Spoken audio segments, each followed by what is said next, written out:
Ethan Cole never thought his life would change on an ordinary morning shift. He woke up early, just like he always did, and prepared for another quiet day on Outpost Delta 9. The outpost was a small human station far from Earth, floating near a calm but strange wormhole field. Most people avoided this sector because of its energy waves, but Ethan liked the silence. He was an engineer, and all he needed was a toolbox, a screen monitor, and a peaceful work environment. That was enough for him. He walked through the dim hallway of the outpost, humming lightly to himself. Only 12 people lived here full-time, and everyone knew each other. Ethan was the calm one, the person who fixed things without complaining and smiled even when alarms were ringing. The others often joked that Ethan was so peaceful he could probably fix a broken engine in the middle of a tornado. Today, he received a simple repair request. A beacon unit outside the station had stopped sending a signal. Beacons were important because they kept ships away from unstable wormhole regions. Without them, even the smallest ship could drift too close and vanish. Ethan grabbed his tools, suited up in his space gear, and prepared to head out. While walking to the airlock, he didn't know that one small mistake today would tie his fate to an alien empire he had never heard of. He didn't know that his peaceful life was about to become chaos, and he definitely didn't know he would be married before the day was over. Ethan exited the outpost and drifted toward the beacon using his thruster pack. Stars shone around him, and the wormhole's shimmering light made the scene beautiful. He enjoyed moments like this, floating in silence with only the soft hum of his suit keeping him company. When he reached the beacon, he saw something unusual. A small metallic object was stuck to the side panel. It wasn't part of human technology. It looked smooth and polished, almost like it was grown instead of built. It pulsed with a faint blue glow. "Great," Ethan muttered. "Another weird space souvenir." He scanned it, but his device returned no information. He gently pulled the object off the beacon and held it in his hand. It was warm, almost alive. It suddenly vibrated and Ethan flinched, nearly dropping it. "Hey, easy there," he said without thinking. The object responded by glowing brighter. Before Ethan could react, it opened like a flower and released a circular pulse of light. The wave passed through his suit and body. He felt no pain, just a strange warmth in his chest. "What was that?" he whispered. The object closed again, now dull and inactive. Ethan frowned. He knew this was something the science team should study, so he placed it in his sample bag and continued repairing the beacon. After finishing the job, he returned to the outpost, handed in the object, and began writing a report. He didn't know the object had already sent a signal across the galaxy. Hours later, while Ethan was eating dinner, the entire outpost shook violently. Plates fell, lights flickered, and alarms rang. Everyone jumped up, frightened. The commander shouted, "Status report! What hit us?" A technician checked the monitors and gasped. "A massive ship just arrived." "Its size. Commander, it's bigger than anything in our database." Ethan walked closer and saw the screen. His breath caught in his throat. A colossal vessel hovered outside the outpost, shaped like a glowing crescent, with intricate lines pulsing across its hull. It looked ancient and advanced at the same time. The outpost speakers crackled, and a deep, calm alien voice echoed through the hall. "Ricari Dominion vessel requesting entry. We seek the human named Ethan Cole." Everyone turned to stare at him. Me?" Ethan squeaked. "What did I do?" The commander frowned. "What exactly happened during your repair job today?" Before Ethan could explain, a bright light filled the docking bay as a smaller transport arrived. The outpost doors opened automatically, controlled by the foreign ship. A group of tall figures stepped inside. They were unlike anything Ethan had ever seen. Their skin shimmered with faint patterns like glowing veins. Their eyes were bright and intelligent, and their movements were graceful and powerful. They wore ceremonial armor that looked more artistic than functional. At the center of the group walked a woman taller than all of them. Her presence alone made the room feel smaller. She had long silver hair tied in a regal style and a calm, commanding expression. Her glowing patterns were brighter, as if marking her as special. She stopped in front of Ethan, looking at him with steady, assessing eyes. "You are Ethan Cole," she stated. Ethan swallowed. "Yes, ma'am. Yes. I am Queen Zariel of the Rakari Dominion," she said, her voice smooth but powerful. "And you, human, have completed our sacred eternal bond oath." Everyone froze. Ethan blinked. "I'm sorry. What did I complete?" She raised her hand.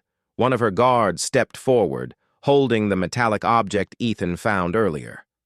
Zariel touched it gently, and it glowed again. "This is the heart sigil," she explained. "It is used in our ancient marriage ritual. When a compatible soul activates it, the sigil binds their name to the royal line. You triggered it. You have become my chosen consort." Ethan's brain stopped working for a moment. I think there's been a mistake. I was just fixing a beacon. I didn't know your, marriage thing was inside it." Zariel looked confused for the first time. "You did not understand the ritual." "No, I definitely didn't." The Rakari guards whispered among themselves, surprised. The commander of the outpost took a cautious step forward. "Your Majesty, perhaps there is a way to reverse—" "There is not," Zariel said firmly. "The Eternal Bond Oath is final." Ethan panicked. "I didn't mean to marry anyone, especially not, you." Zariel tilted her head, expression unreadable. "Human marriage is not required. Rakari marriage is decided by destiny and compatibility. The sigil chose you. I honor its decision." Before Ethan could protest, two guards gently stepped forward. "Queen Zariel, shall we escort the consort to the vessel?" Consort. The word echoed loudly in Ethan's mind. He raised his hands nervously. Wait! I didn't agree to this." Zariel looked at him with calm seriousness. "I understand your confusion. You will come with us. We will guide you, and you will be cared for. You are not in danger." The human crew didn't know what to do. The Queen's ship could destroy the outpost with no effort. It was clear they could not resist her authority. The commander placed a hand on Ethan's shoulder. "Just go with them for now. We'll try to communicate once we understand the situation." Ethan wanted to scream, but he didn't. He simply let out a long breath that trembled at the end. "All right, but I'm really not married, okay? Just saying." Zariel nodded, though her expression showed she did not agree. The guards escorted Ethan into the transport. As the doors closed, he took one last look at the outpost that had been his home for so long. He had always wanted a peaceful life. Now he was being taken to a gigantic alien empire as the supposed husband of their queen. The transport flew toward the massive royal ship. Its entrance opened with a soft, majestic glow. Ethan stepped inside, overwhelmed by the size, the beauty, and the strangeness of everything around him. He had no idea what awaited him. His life would never be simple again. And somewhere deep inside the ship, the heart sigil pulsed gently, as if welcoming him home. Ethan Cole felt small the moment he stepped onto the Rakari royal vessel. The interior resembled a living organism more than a machine. Walls pulsed with soft blue light, as if the ship itself was breathing. The floor was smooth and gently warm under his boots. Strange symbols glowed on the ceiling, moving slowly like rivers of light. Everything looked elegant and alive. Queen Zariel walked ahead, her steps calm and confident. Ethan followed with hesitant footsteps, trying not to look completely lost. Rakari guards walked behind him, tall and silent, making him feel like a tiny creature in a world built for giants. He tried to convince himself this was just a dream, but every detail was too vivid, too real.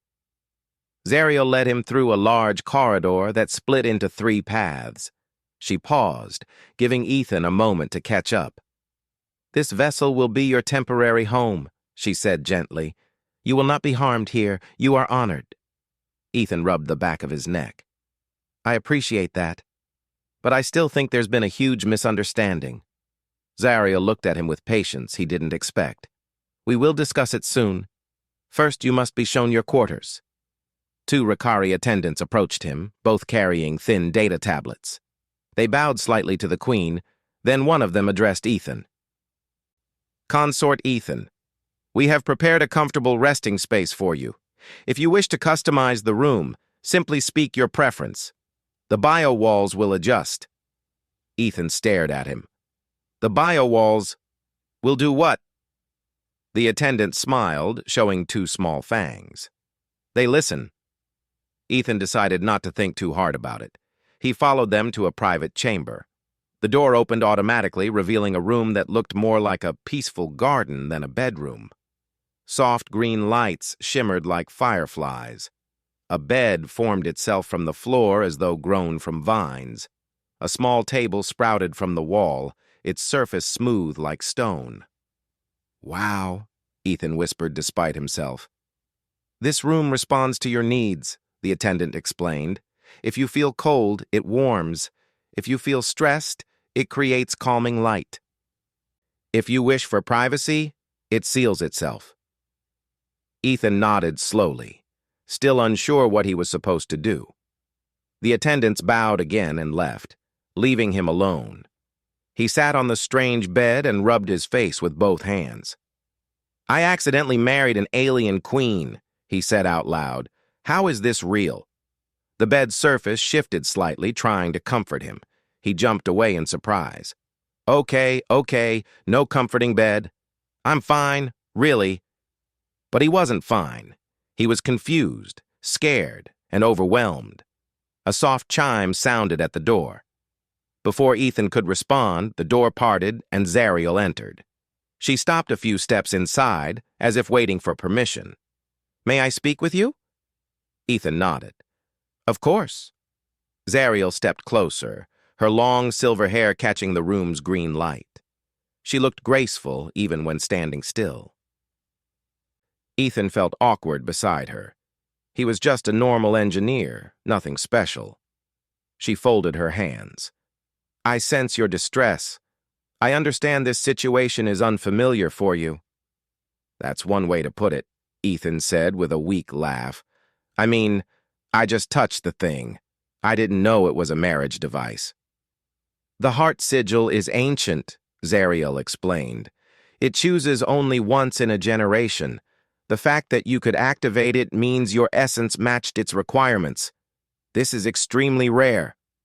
"But I didn't choose anything," he argued. "Shouldn't marriage involve, I don't know, some agreement?" "In Ricari tradition, agreement is formed by destiny, not intention. The sigil binds 2 lives it finds compatible." She paused, her tone softening. "If you wish to continue believing this was only an accident, I will not force you to accept anything today. You are allowed time." Ethan blinked, surprised. "You're not angry?" "I have no reason to be angry," she replied. "The bond is sacred, but it is not a prison. My responsibility is to guide and protect you until you understand it." He let out a slow breath. "Thank you. That means more than you know." She nodded. "For now, you must learn about our culture. I will assign tutors to help you understand the role you may hold." "May hold," Ethan repeated. "So, it's not absolute?" Zariel hesitated for the first time.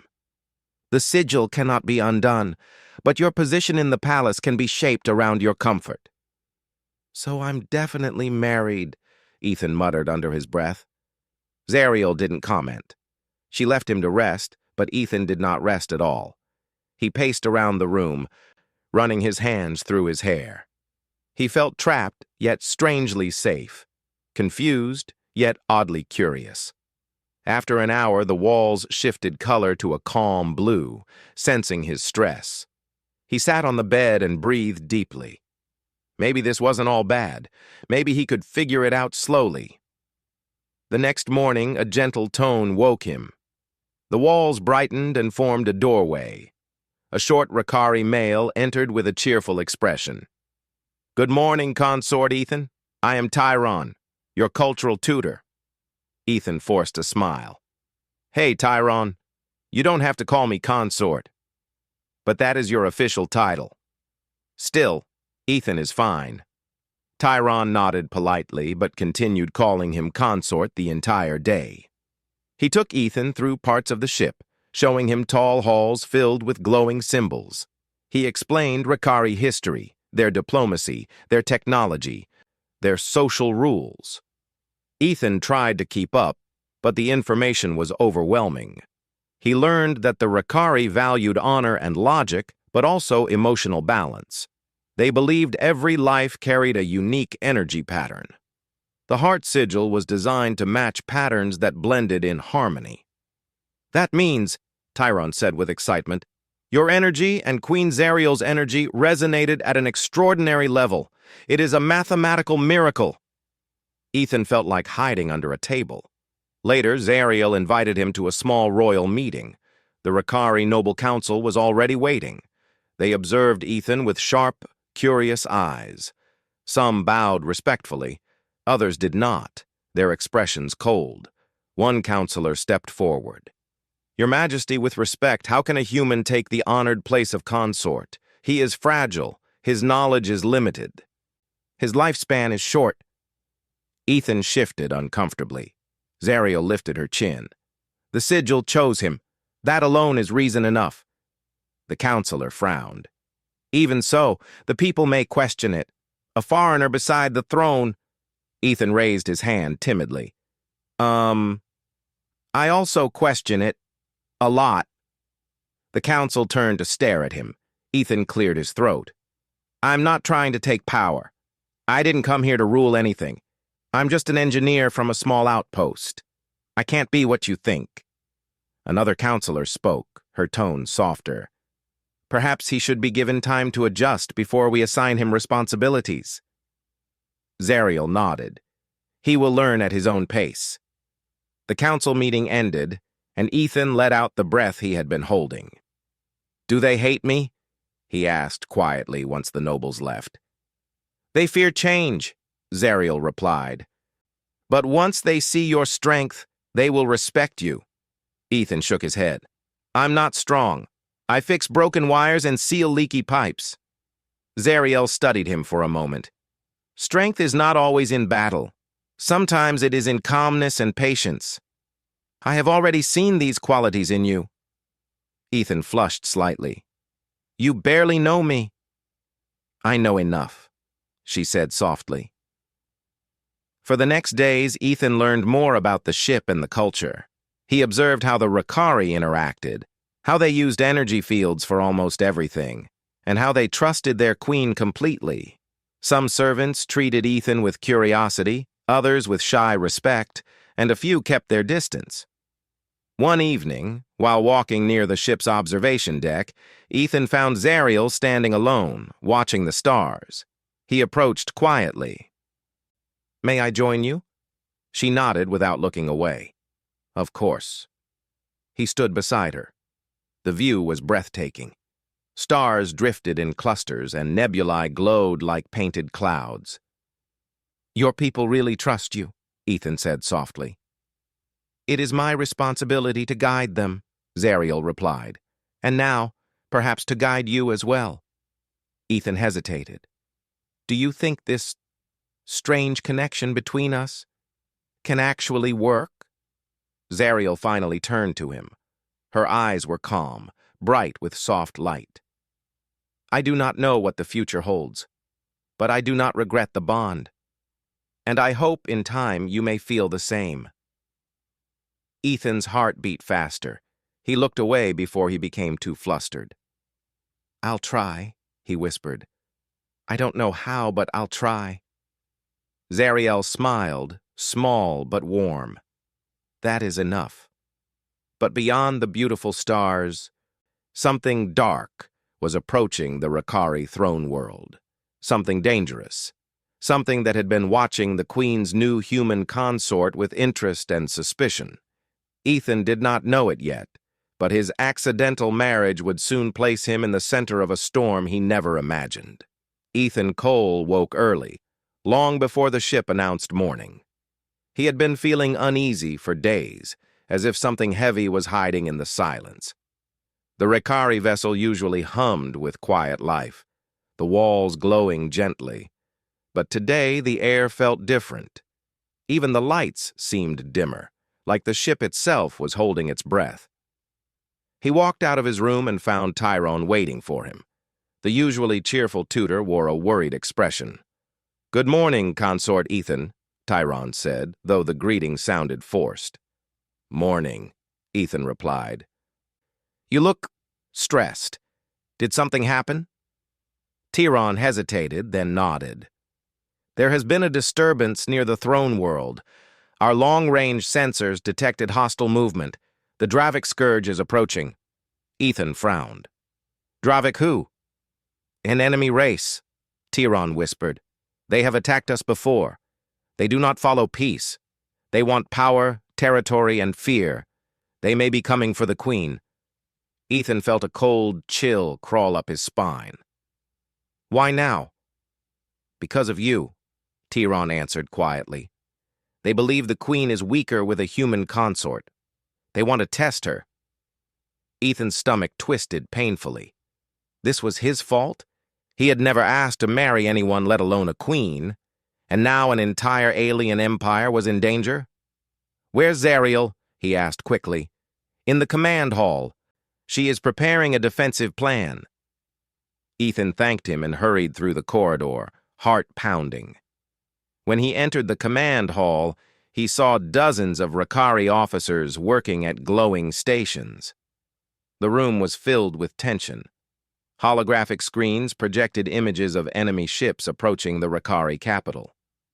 Zariel stood at the center of the room, calm but serious.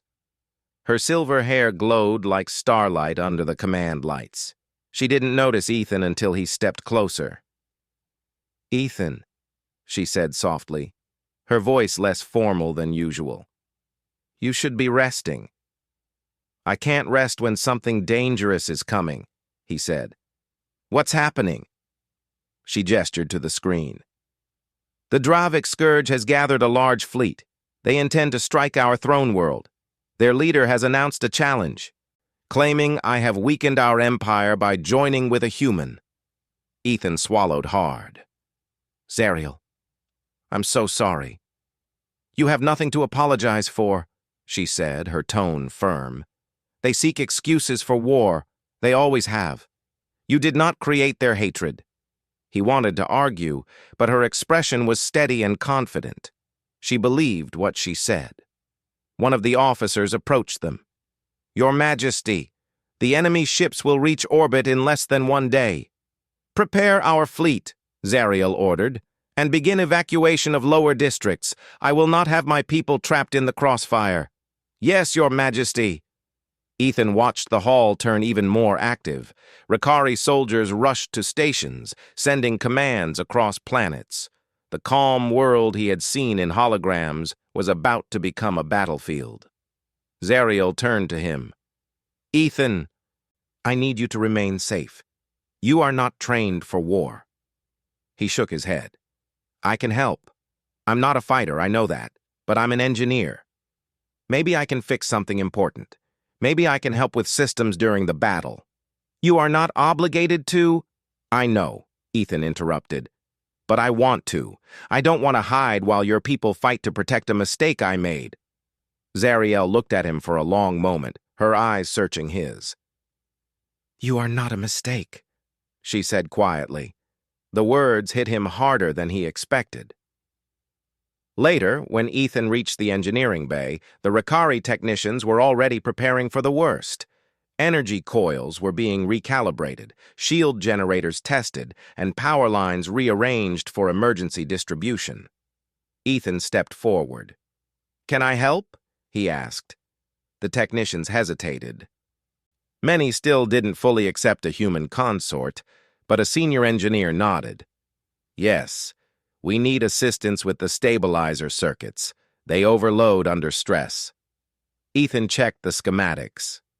Ricari designs were complex, full of curves and living wires, but he could understand the basics. As he examined the system, he noticed something important. "You're connecting the energy loops in series," he said. "That's causing resistance buildup at the center." "That is our standard design," the engineer replied. "Yeah, but if you split the loops into two parallel paths, the energy can flow smoother and faster. Less risk of overheating." The engineers exchanged surprised looks. One of them adjusted the configuration as Ethan suggested. The system responded immediately, glowing brighter and stabilizing. "It works," the engineer said in astonishment. "Your method, it is so simple." Ethan smiled weakly. "Sometimes simple is best." Meanwhile, the Dravik fleet moved faster than expected. Their ships were sharp, black, and filled with pulsing red energy. They looked like swarms of metal predators, hungry for destruction. When the first wave entered Ricari space, the alarm sounded across the palace ship. Ethan rushed to the observation deck, where the stars lit up with flashes of battle. Ricari ships formed a defensive barrier, firing bright beams that curved like ribbons of light. The Dravik ships returned fire, their attacks violent and chaotic. Zariel stood near the holographic window, watching with calm determination. "The Dravik attack without strategy," she said. "They rely on force. But we will not break." Ethan studied the battle carefully. The Ricari ships were beautiful, but designed for elegance, not heavy combat. The Dravik ships were brutal and straightforward, slamming into formation after formation. A technician ran toward Zariel. "Your Majesty, the Dravik flagship is transmitting a message." "Show it," she ordered. A hologram flickered to life. A towering creature with armored skin and burning yellow eyes appeared. His voice was harsh and echoing. "Queen Zariel," he growled, "your empire is weak. You have bonded with a fragile creature. Surrender your throne, or we will take it." Zariel remained calm. "Your threats do not frighten me, Dravik commander. We will defend our world." The commander laughed cruelly. "Then prepare for destruction." The hologram vanished. Ethan gritted his teeth. "They think you're weak because of me, because I exist." Zariel shook her head. "They think I am weak because I value peace, but peace does not mean vulnerability." As she spoke, an enemy strike hit one of the shield generators. The ship shuddered violently. Ethan grabbed the rail to stay standing. The engineering bay sent an urgent call. "We need help! The secondary power grid is failing!" Ethan looked at Zariel. "I can fix it." "It is dangerous," she warned. "So is doing nothing," he replied. She nodded reluctantly. "Go, and be safe." Ethan sprinted through the corridor, reaching the engineering bay just as sparks burst from a broken panel. Ricari engineers were struggling to contain the overload. Ethan analyzed the situation quickly. "The energy is looping back into the primary line," he shouted. "It's going to blow unless we redirect it." "How?" an engineer asked desperately. Ethan pointed to a set of unused channels. "By creating a temporary bypass. It's not pretty, but it will spread the excess energy instead of letting it explode." The engineers followed his instructions. The ship steadied as the power equalized. "He saved us," one of them whispered. But the battle outside was still raging. The Ricari fleet fought bravely, yet the Dravik numbers were overwhelming. Ethan looked at the tactical display and noticed something important. The Dravik shields. "They flicker when they fire their engines at full power," he said. "It's small, but there's a moment of weakness." A Ricari officer studied the readings. "He is correct." Ethan leaned closer. If your ships fire at those exact moments, you can break through their shields. The officer nodded. Send this pattern to the fleet. The Rakari offense changed immediately. Every time the Dravik ships surged forward, the Rakari beams fired with perfect precision. Enemy shields cracked like glass. The battle began to turn. Zariel watched the tactical map. Your observation saved countless lives, Ethan. He felt a wave of relief. But the Dravik commander was not finished. He unleashed his flagship toward the palace ship, firing a massive blast meant to cripple them. The impact shook the entire vessel. Systems sparked, lights flickered. The ship leaned to one side. "We must disable the flagship," the captain shouted. Ethan stepped forward. "Let me go. I saw their shield weakness up close. I can help your team disable their control node." Zariel stared at him, her eyes full of worry and pride. "It is dangerous." "I know," Ethan said, "but if I don't help, your people will suffer. And I don't want the world you love to fall because of me." She closed her eyes for a moment, then nodded. "Very well. You will go with a small infiltration team. I will trust your courage." Ethan joined a group of Rakari soldiers. As they prepared for launch, one soldier handed him a compact energy tool. "For defense," she said. "I hope I don't need it," Ethan replied. They boarded a small stealth shuttle, flying straight toward the Dravik flagship. It was like entering the jaws of a monster. The enemy ship was dark, filled with flashing red lights and violent energy pulses. When they landed inside a maintenance bay, the team moved quickly. The ship trembled from outside attacks. Dravik soldiers stomped through hallways, searching for intruders. Ethan's heart raced, but he followed the team through narrow passages until they reached the control node, a massive glowing core. "This is it," he whispered. He studied the wiring, mapped the energy flow, and realized exactly where the weak point was. "One wrong move, and this thing explodes," he said. "But we can shut it down by cutting the main regulator." He connected his tool and sliced through the correct line. The entire ship roared as systems shut down. Lights flickered and died. Engines failed. A massive tremor shook the hall. "We did it!" a soldier shouted. But an explosion erupted nearby, throwing Ethan across the room. His vision blurred. His ears rang. Everything felt distant. The soldiers carried him back to the shuttle. He faded in and out of consciousness. When they returned to the Rakari ship, Ethan barely felt the stretcher under him. He heard voices, saw lights, and then saw Zariel leaning over him, her eyes full of fear and relief. "You came back," she whispered. "I told you I'd try," Ethan mumbled weakly. Then everything went dark. He did not know that his bravery had just changed the fate of two worlds. The next morning arrived quietly, as if the whole universe was holding its breath. Alex woke up with the alien sun shining faintly through the crystal windows. The palace halls carried a soft hum, something between music and energy. For a moment, Alex felt a strange calm, like the world was finally giving him a moment to breathe. But the calm did not last long. When he stepped outside the royal chamber, he saw Kailara already waiting for him. Her expression was serious, but there was also a softness in her eyes that only appeared when she looked at him. "Did you sleep well?" she asked. "Not really," Alex admitted, rubbing his neck. "Hard to sleep when a whole enemy empire wants to erase you." Kailara nodded. "The Zaroth fleet is moving faster. They will be here within 2 days. My generals have begun preparation. I want you to see everything with your own eyes." Alex followed her down the corridor. Soldiers rushed from place to place, checking armor, adjusting gear, loading supplies.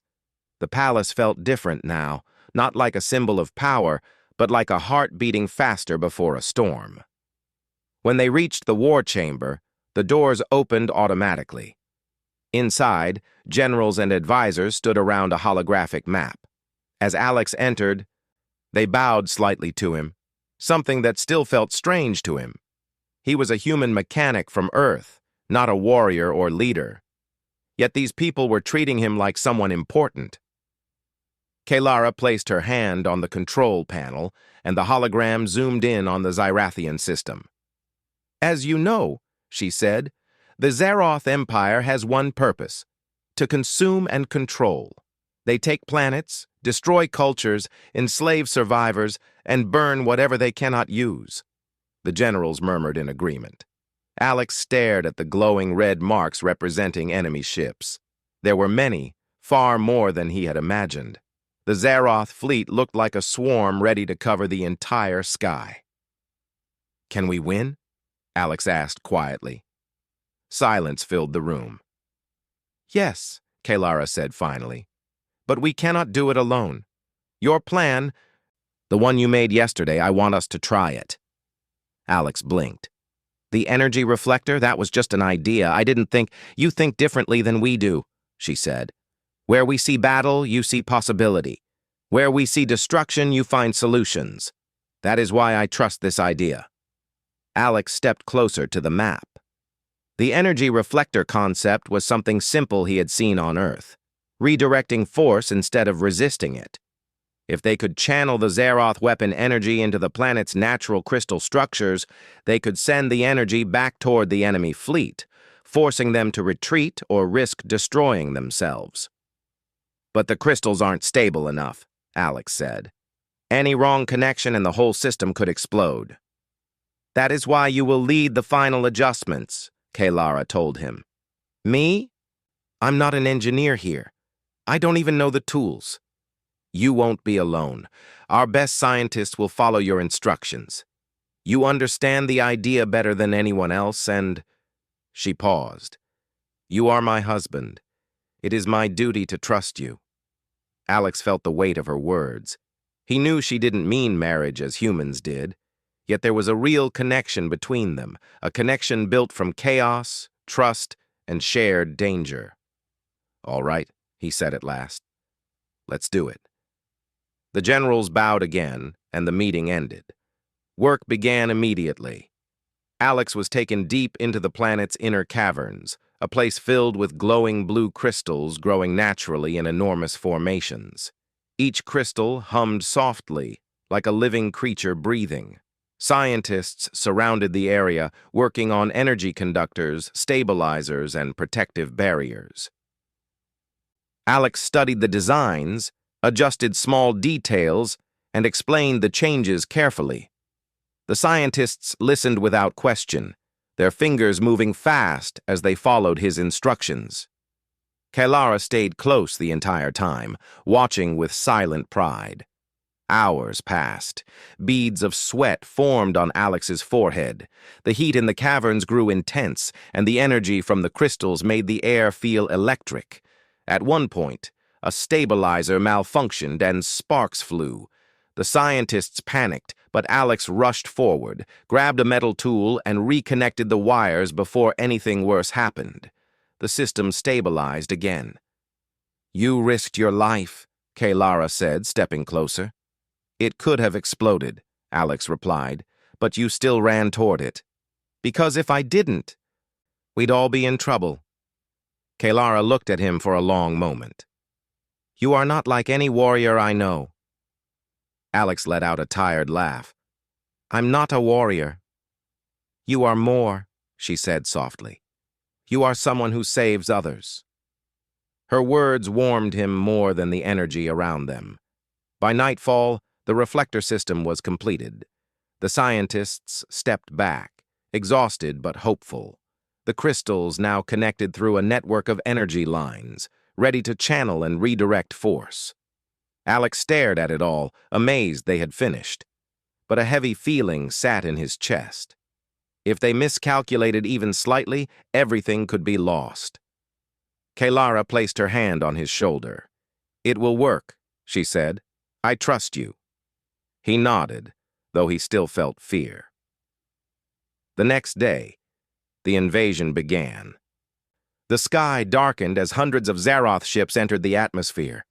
The alien citizens ran for shelter while the Zerathian army stood ready in formation. Alex watched from the command tower, heart pounding. The enemy fired the first energy wave. It shot down like a burning comet, heading straight for the planet's surface. "Activate the reflector," Kelara ordered. The scientists pressed the controls. The crystals lit up instantly, glowing bright blue. The ground trembled. The air vibrated. The energy wave struck the main crystal and spread across the network of beams, bouncing from one crystal to another. Alex held his breath. The redirected wave shot upward, straight toward the enemy fleet. Several Zaroth ships exploded instantly. The rest panicked, trying to reposition. "They're retreating!" a soldier shouted. More waves fired. More explosions filled the sky. The Zaroth fleet scrambled, overwhelmed by their own redirected power. Kelara turned toward Alex. "It worked!" He stared upward, barely believing what he was seeing. We actually did it." "For now," she said. "The battle is not over yet." The enemy fleet regrouped, preparing another attack. This one was larger, stronger, meant to destroy everything. Alex felt his stomach twist. The crystals were not built to take too much force. If they overloaded... "We need to change the reflector angle," Alex said. "If the energy comes in from that direction, it'll hit the weakest crystal." Kelara nodded. "Tell us the new angle." Alex quickly recalculated, giving the exact measurements. Scientists adjusted the control panels as fast as they could. The Zaroth released the second blast. The sky tore open with bright fire. The energy slammed into the crystal network again. For a moment, the crystals shook violently. Alex feared the entire system would collapse. But then the angle corrected itself, and the wave passed smoothly through the network. The redirected blast shot upward, hitting the command ship of the Zaroth. The giant vessel exploded in a burst of light. Silence fell over the battlefield. One by one, the remaining Zaroth ships turned and fled. The war was over. The people cheered from their shelters. Soldiers raised their weapons in victory. Scientists hugged each other in relief. Alex leaned against the railing, feeling his legs shaking. Kelara walked to his side, her face calm but full of emotion. "You saved us," she whispered. "You saved me first," Alex replied. Kelara lifted her hand and gently touched his cheek. "You may not be from my world, but you are part of it now." Alex smiled, feeling something warm inside his chest.